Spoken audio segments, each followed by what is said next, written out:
O Senhor esteja convosco. Ele está no meio de nós. Proclamação do Evangelho de Jesus Cristo, segundo Marcos. Glória a vós, Senhor. Naquele tempo, Jesus subiu ao monte e chamou os que ele quis. E foram até ele. Então, Jesus designou 12 para que ficassem com ele e para enviá-los a pregar com autoridade para expulsar os demônios.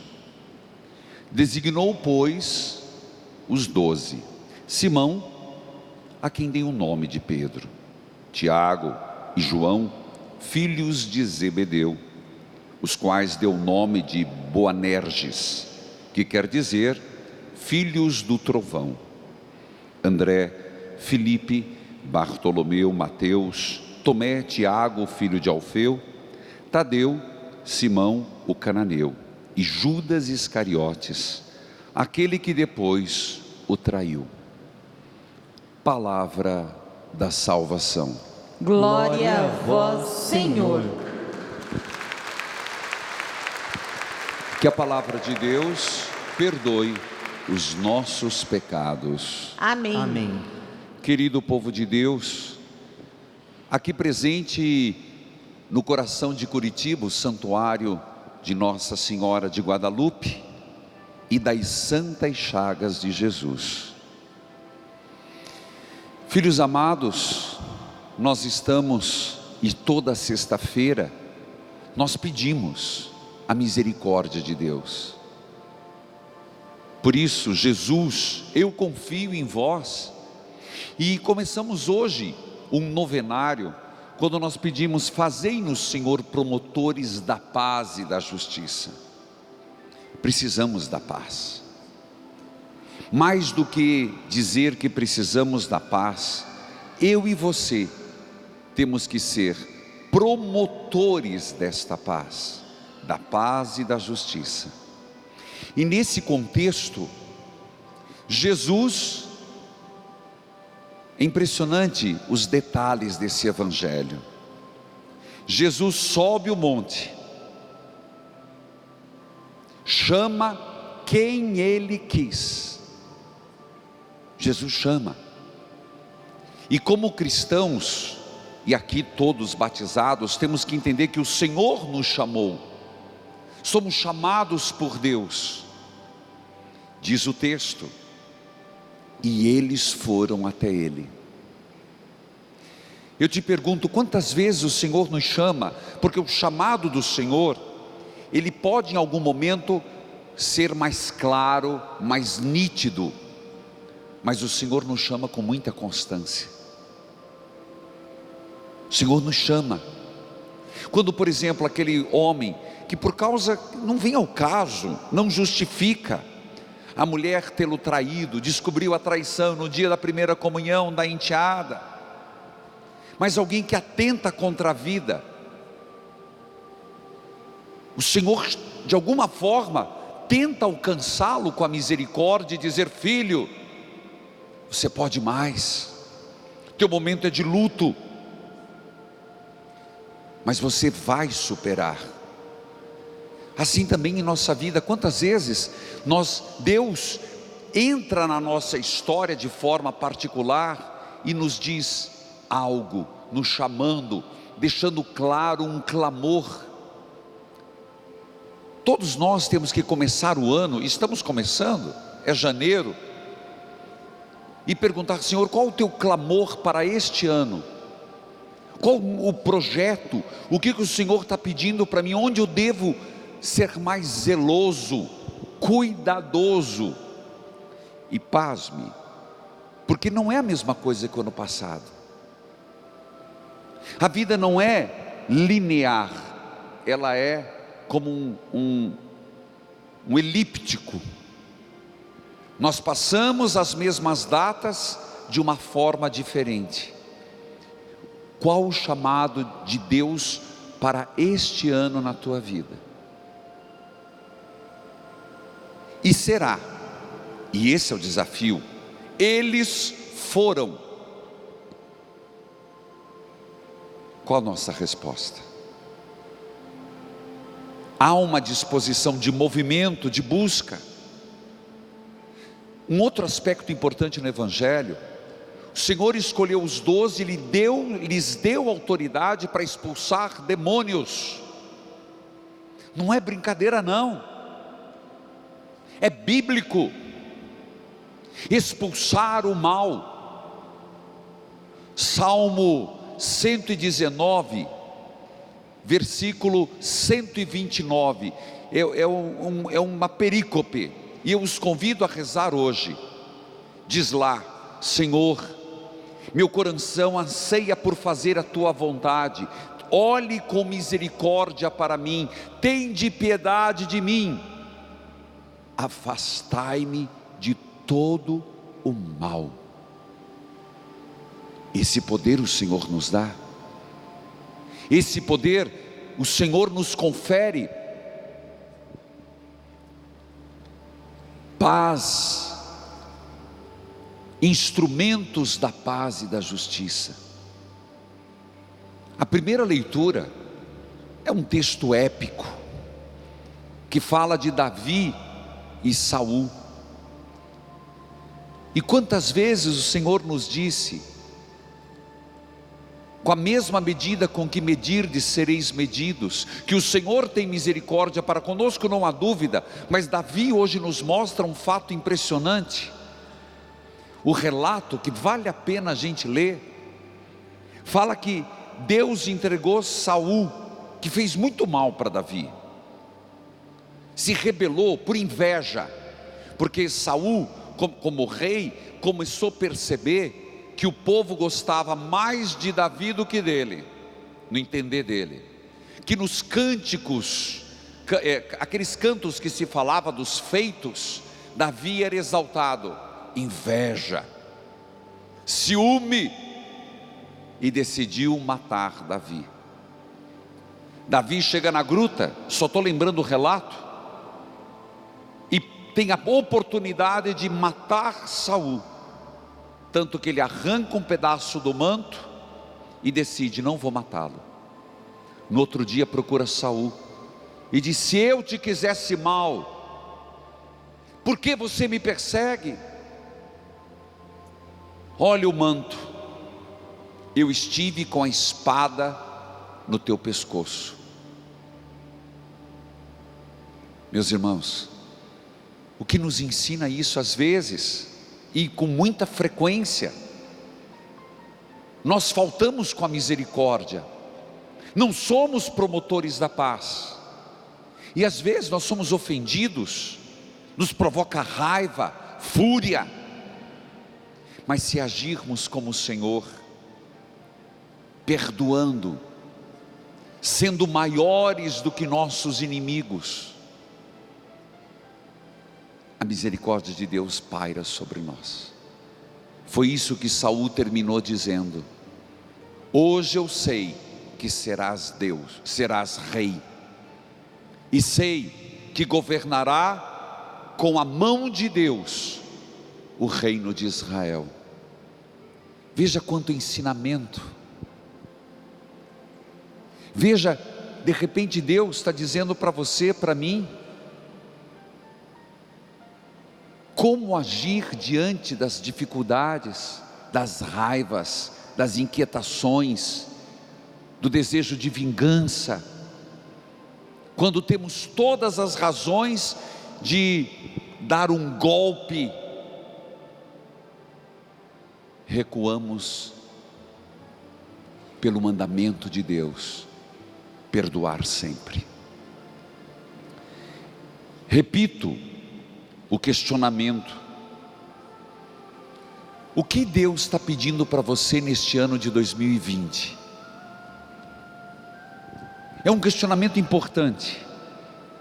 Tem aqui na igreja ainda as celebrações dos 25 anos, para mim um ano jubilar, mas Deus tem não é só celebrar o jubileu, é viver o jubileu. E eu tenho me questionado muito, onde Deus quer que eu melhore. Eu divido essa pergunta para você. Não comece um ano, eu vou levando. São Francisco de Sales, que é o patrono dos jornalistas, dos comunicadores e dos escritores, ele assim ganhou essa fama, o santo da mansidão. Colérico,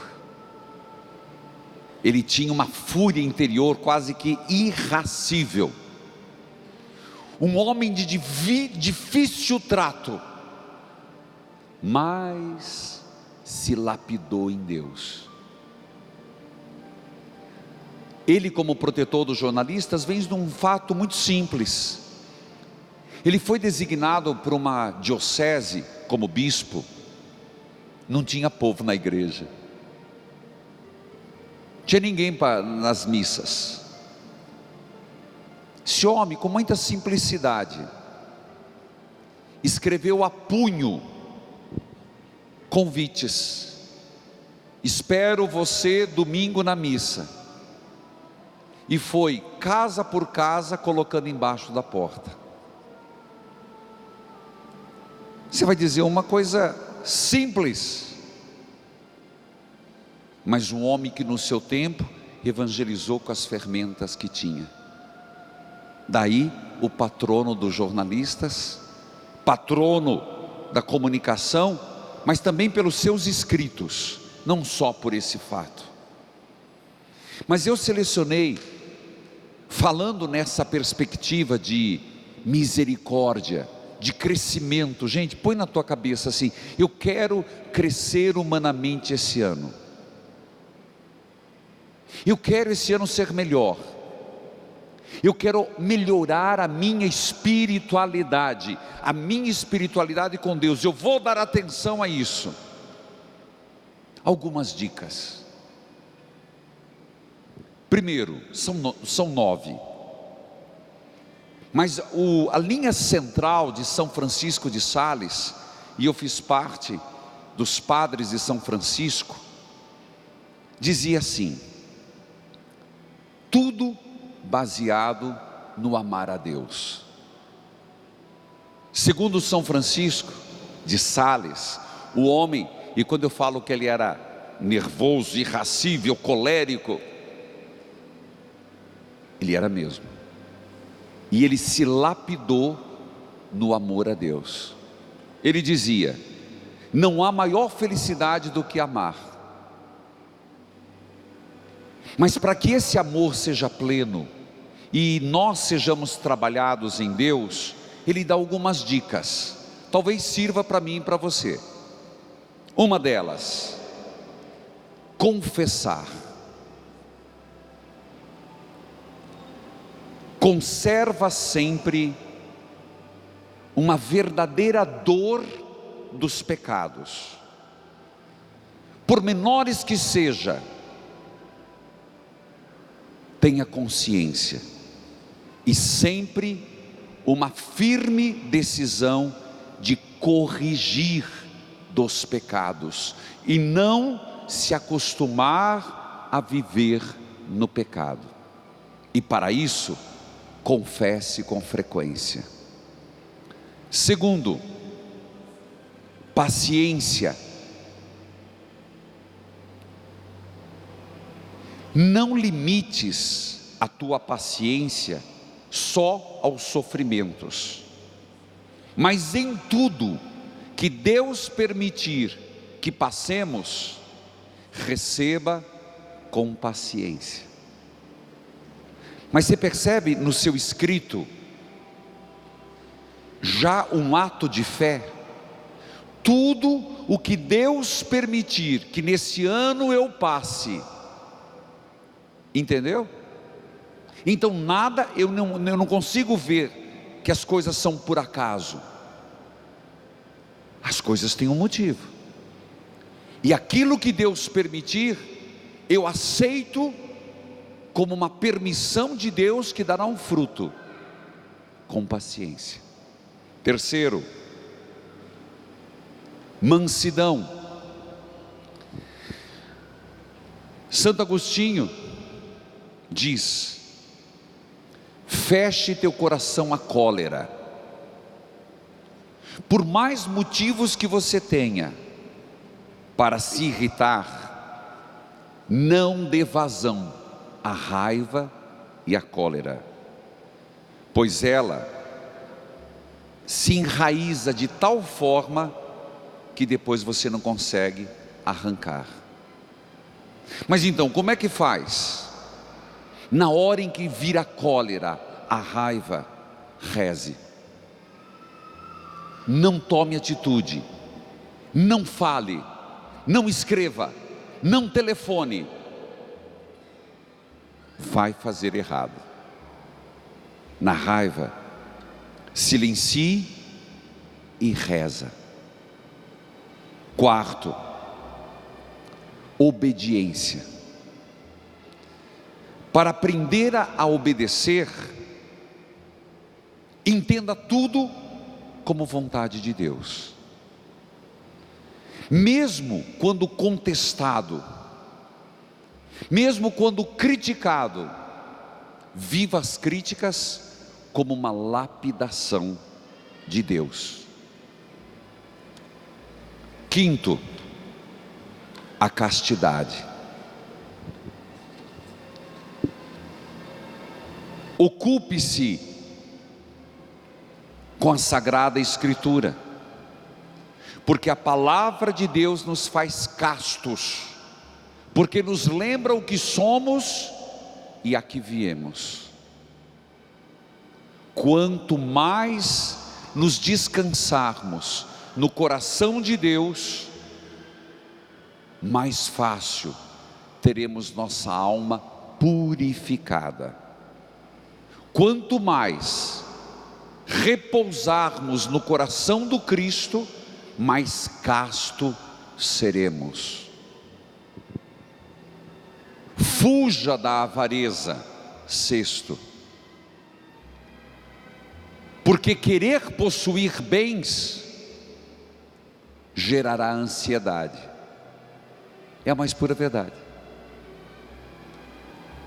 Quanto mais querer acumular bens, mais inquieto ficará teus pensamentos, tua alma, teu espírito, mais apegado. Por isso, o medo brotará dentro de você, com medo de perder os bens. Crê-me que ainda estará com febre e o fogo da avareza não deixará teu coração. Busque a pobreza. Sétimo, use os bens, mas empregue-os em favor dos outros. No matrimônio, oitava dica: seja fiel ao seu marido, à sua esposa. Aprenda a lição de São Gregório de Nazianzeno. Quereis exigir honestidade de vossa esposa, se vós mesmos viveis na desonestidade? Como podeis pedir a alguém a verdade, se vives na mentira? E por fim, viva no amor de Deus. Jamais duvide do amor de Deus. E quando isso acontecer, coloque-te de joelhos aos pés da cruz, e certamente estarás diante do ícone do amor de Deus por nós. 9 pistas que talvez eu e você precisávamos escutar hoje. Confessar a paciência, a mansidão, a obediência, a castidade, o fugir da avareza, buscar a pobreza, ser fiel ao marido e à esposa e viver no amor de Deus. Amém.